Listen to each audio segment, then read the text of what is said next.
Assalamualaikum warahmatullahi wabarakatuh. Bertemu lagi dengan Wureni. Bagaimana kabar kalian hari ini? Semoga hari ini kalian selalu sehat dan selalu baik-baik saja. Nah, hari ini Wureni akan memberikan tentang pembelajaran tema 1, subtema 4, pembelajaran 1, dan pembelajaran 2. Nah, silakan kalian simak video berikut ini. Tema 1, subtema 4, pembelajaran 1. Amatilah dua gambar berikut ini dan sebutkan perbedaannya. Gambar pertama, lingkungan terlihat kotor karena tidak dibersihkan. Sedangkan gambar kedua, para warga bekerja sama dengan kompak dan rukun untuk membersihkan lingkungan. Beri tanda centang untuk gambar yang menunjukkan sikap rukun di masyarakat. Gambar pertama, membantu tetangga yang terjatuh dari motor. Menunjukkan sikap rukun, centang. Gambar kedua, bekerja sama memperbaiki jalan, menunjukkan sikap rukun, centang. Gambar ketiga, bermusyawarah dengan baik, menunjukkan sikap rukun, centang. Gambar keempat, lingkungan kotor dan tidak pernah dibersihkan, menunjukkan sikap tidak rukun. Sekarang kita lanjutkan membahas tentang kalimat penolakan. Maaf Udin, aku tidak bisa ikut karena perutku sakit. Aku tidak mau Badu, kita harus menjaga kebersihan lingkungan. Tidak mau nanti air got menjadi tergenang dan bau. Itu adalah beberapa contoh dari kalimat penolakan.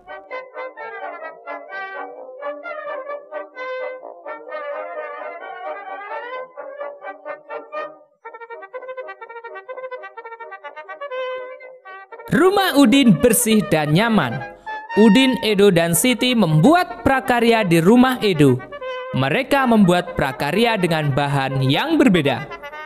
Pasangkan hasil karya dengan bahan dan peralatan yang sesuai.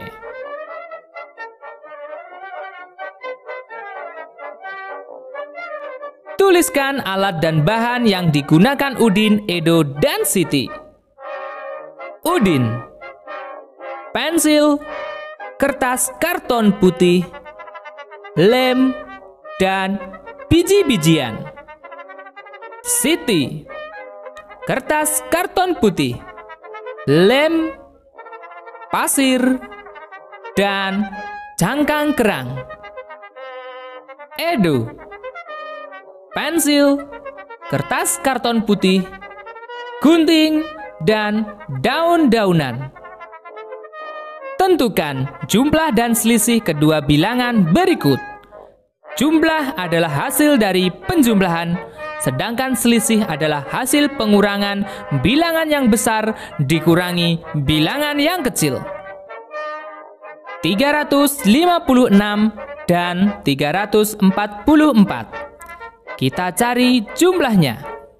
356 ditambah 344. Kita jumlahkan mulai dari satuannya. 6 ditambah 4 sama dengan 10. Kita tuliskan 0. Angka 1 kita simpan sebagai puluhan. Jumlahkan puluhannya. 1 tambah 5 tambah 4 sama dengan 10. Kita tuliskan 0. Angka 1 kita simpan sebagai ratusan. Kita jumlahkan ratusannya. 1 tambah 3 tambah 3 sama dengan 7. Jadi jumlah 356 dan 344 adalah 700. Sekarang kita cari selisihnya. 356 dikurangi 344. Kita kurangi mulai dari satuannya. 6 dikurangi 4 sama dengan 2. Puluhannya. 5 dikurangi 4 sama dengan 1. Ratusannya. 3 dikurangi 3 sama dengan 0. Jadi selisih 356 dan 344 adalah 12. 508 dan 192. Kita cari jumlahnya. 508 ditambah 192. Kita mulai jumlahkan dari satuannya. 8 ditambah 2 sama dengan 10. Kita tuliskan 0. Angka 1 kita simpan sebagai puluhan. Kita jumlahkan puluhannya. 1 tambah 0 tambah 9 sama dengan 10. Kita tuliskan 0. Angka 1 kita simpan sebagai ratusan. Kita jumlahkan ratusannya. 1 tambah 5 tambah 1 sama dengan 7. Jadi jumlah 508 dan 192 adalah 700. Sekarang kita cari selisihnya. 508 dikurangi 192. Kita kurangi mulai dari satuannya. 8 dikurangi 2 sama dengan 6. Puluhannya.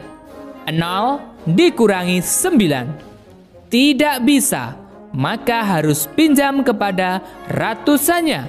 Sehingga angka 0 berubah menjadi 10.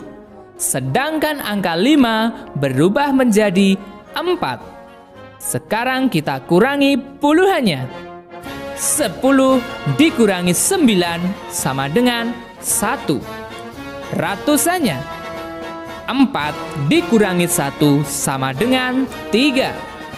Jadi selisih 508 dan 192 adalah 316. 437 dan 227. Kita cari jumlahnya. 437 ditambah 227. Kita jumlahkan mulai dari satuannya. 7 tambah 7 sama dengan 14. Kita tulis 4. Angka 1 kita simpan sebagai puluhan. Kita jumlahkan puluhannya. 1 tambah 3 tambah 2 sama dengan 6. Kita jumlahkan ratusannya. 4 tambah 2 sama dengan 6. Jadi jumlah 437 dan 227 adalah 664. Sekarang kita cari selisihnya. 437 dikurangi 227. Kita kurangi mulai dari satuannya. 7 dikurangi 7 sama dengan 0. Puluhannya. 3 dikurangi 2 sama dengan 1.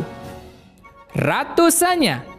4 dikurangi 2 sama dengan 2.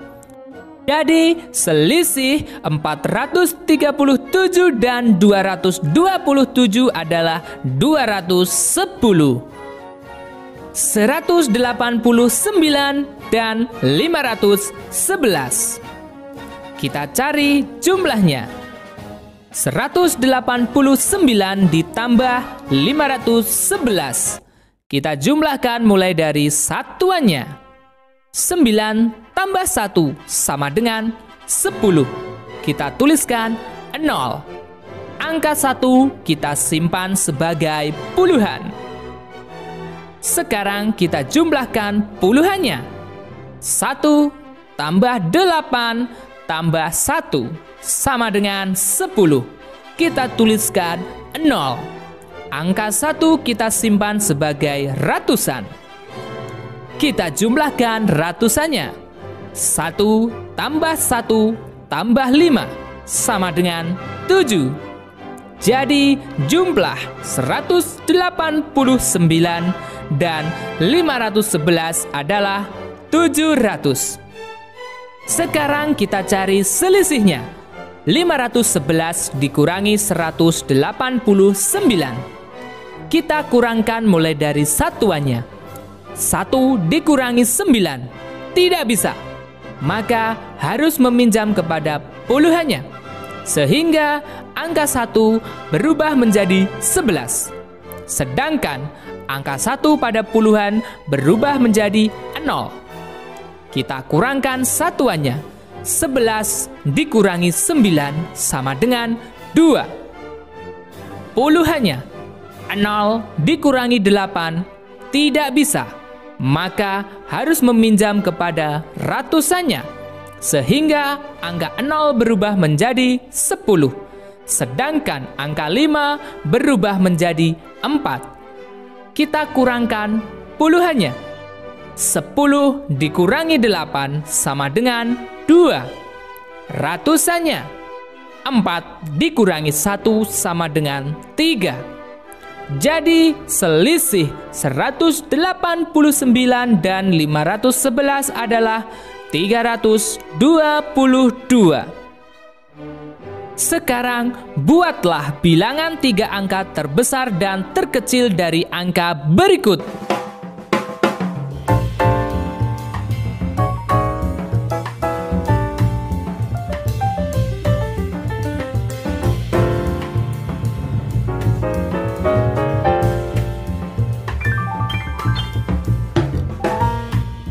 Sekarang tentukan jumlah dan selisih dari bilangan yang diperoleh.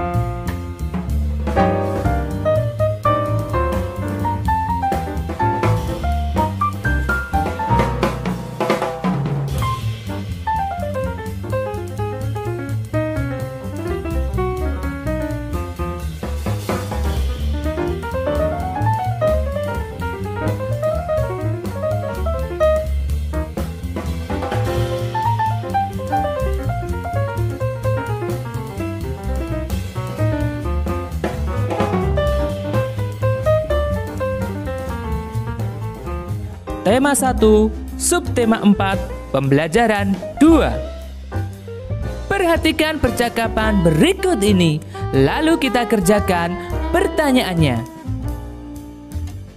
Coba lihat, got menjadi bau dan kotor karena banyak sampah. Wah, iya, airnya juga tergenang. Bagaimana jika hari Minggu kita bergotong royong membersihkan got? Membersihkan got? Aku tidak mau ah. Got kan kotor dan bau. Aku kurang setuju, Din. Membersihkan got pekerjaan yang berat. Kita sebagai anak-anak belum bisa melakukannya. Betul, Din. Sudah, biarkan saja. Tapi, got yang tersumbat dapat menyebabkan banjir. Sampah akan menyumbat aliran air sehingga akan meluap ke jalan. Bagaimana jika kita mengusulkan kepada Pak RT untuk mengajak seluruh warga bergotong royong? Kita bisa ikut membantu pekerjaan ringan, misalnya membuang sampah yang dikumpulkan. Aku setuju, Do. Aku juga setuju jika demikian. Aku juga bersalah karena membuang sampah ke dalam got.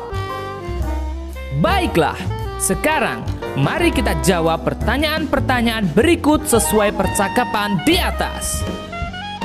Nomor 1. Apakah gotong royong diperlukan di dalam masyarakat? Ya, gotong royong diperlukan di dalam masyarakat. Nomor 2. Apakah terdapat kalimat penolakan pada teks percakapan di atas? Ya, terdapat kalimat penolakan pada teks percakapan di atas. Nomor 3. Tuliskan kalimat yang menunjukkan penolakan tersebut. Kalimat penolakan yang pertama. Membersihkan got? Aku tidak mau ah. Got kan kotor dan bau. Kalimat penolakan kedua. Aku kurang setuju, Din. Membersihkan got pekerjaan yang berat. Kita sebagai anak-anak belum bisa melakukannya. Nomor 4. Tuliskan kalimat yang menunjukkan persetujuan. Kalimat persetujuan pertama. Aku setuju do. Kalimat persetujuan kedua. Aku juga setuju jika demikian. Sekarang, mari kita tuliskan kembali percakapan tersebut menjadi sebuah cerita dengan memperhatikan panduan menulis cerita berikut ini. Kita mulai dari panduan nomor 1, judul yang sesuai dengan cerita. Misalnya, got yang bau dan kotor. Panduan yang kedua, orang yang berbicara. Udin, Edo, dan Badu. Panduan ketiga, kegiatan yang dilakukan. Sedang berdiskusi tentang got yang bau dan kotor. Panduan keempat, alasan dilakukannya kegiatan.